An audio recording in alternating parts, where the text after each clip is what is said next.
This video is to help with the reclassification rubrics. So I had a request to show how to fill out the reclassification rubric. And so teachers, when there are potential students to be reclassified, there is a form that the classroom teacher completes. So let's go in here. We're going to go to our ELL. And so let's pull a campus. You would pull it for you, for your teacher.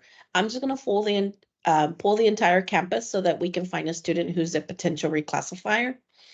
And what we've asked is for your campuses, what we're looking for is a student like this one. So for example, Naomi Cabral, they last year received composite of an advanced high.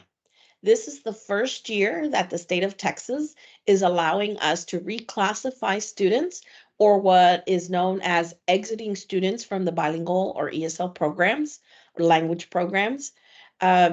Before they had to receive advanced high in all 4 language domains: listening, speaking, reading, and writing.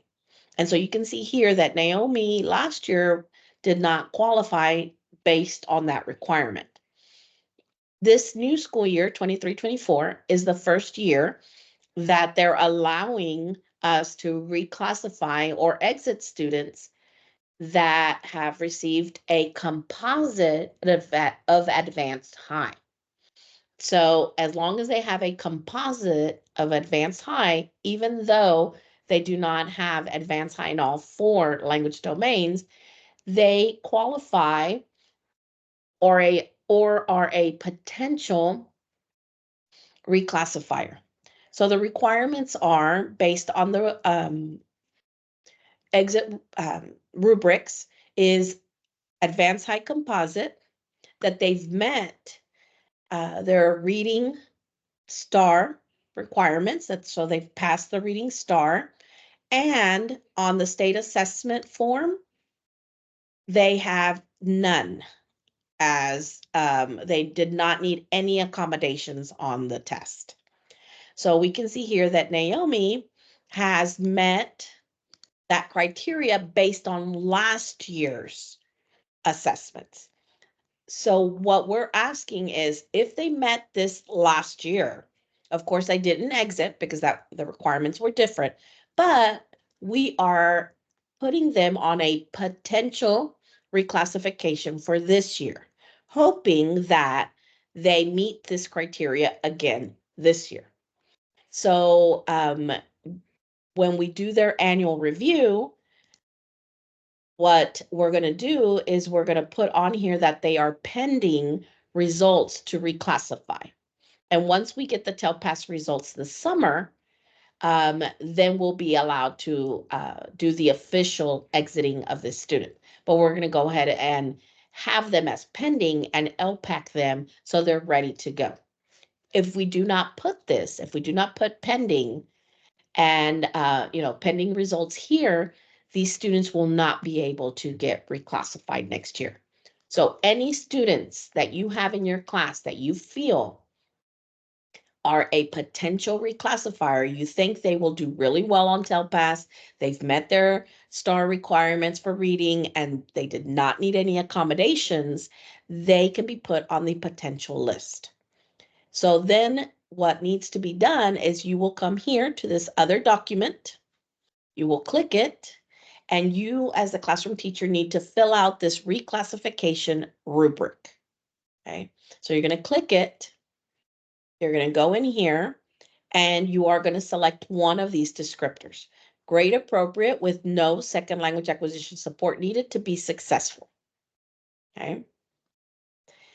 Grade appropriate with some second language acquisition support needed. So you're going to pick one of these for listening and reading, and then you're going to pick one for speaking and writing. Okay. You're going to put your recommendations here. It says this students routinely demonstrate the readiness for reclassification as an English proficient and the ability to successfully participate in grade level content areas with no second language acquisition support. You need to put yes if we want them to reclassify. If you feel they're not ready as the classroom teacher, then you will click no. This, of course, will not allow them to be reclassified, but if you feel they're still not ready, even though they've met the other areas, you can click no, but we will need a comment as to why you feel they're not ready. Then you will save it.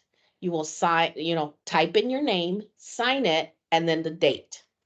Okay. So this is going to be needed for any student you feel is ready to be reclassified. Or if they were on the list as a potential and yet you feel they're not ready, then you can also place your recommendations on this rubric. Okay, so that is how we fill out that reclassification rubric. These are the requirements. You're looking for students that will potentially get an advanced high composite this new year. This is last year's, but we're using that as a base, and they've met their reading star. Okay, so if they met it last year, then we're hoping they'll meet it this year as well.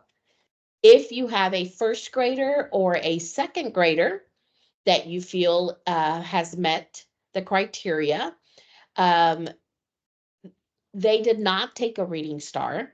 So we need to know, that's why the deadline is May 1st, because we need to know so that we can come out and test them with the Iowa test. So for example, this student right here, Ernestine, they met advanced high last year in first grade. And so we're hoping they'll meet it again in second grade. So they did not take a reading star. So the requirement is to take that we go out and give them the Iowa test of basic skills, and they need to meet the 40th percentile. And if they do, then they're a potential reclassifier. So this student will also need this rubric completed for them. Okay, and so then we will place them as pending results. And when the results come in the spring or in the summer, then we can reclassify them, right? So look at these students. Here's another fifth grader. So look at your list of students, or if you have a student, here's another one. If you have a student who you really do believe they're going to do well, and maybe they had an advanced here on the composite. So this student here, could also be a potential. You as the classroom teacher would know. If you feel this would be a student who will do well this year and get a composite of advanced high, then you can also speak to your LPAC chair, add them to the potential list, and then fill out the rubric. And that way we'll have them ready if they do. If they happen to not meet the requirement in the summer, then the only thing that happens is they go back and we will go back in there and place them as continuing as an English language learner. So it's almost better to err in the side of let's put them as a potential, so that if they do meet, they can exit. And if they don't, then there's no harm. They just continue as an English language learner. Okay, so hopefully this helps. Again, let us know. My phone number is 972-237-4017 if you have any questions on any students. Thank you.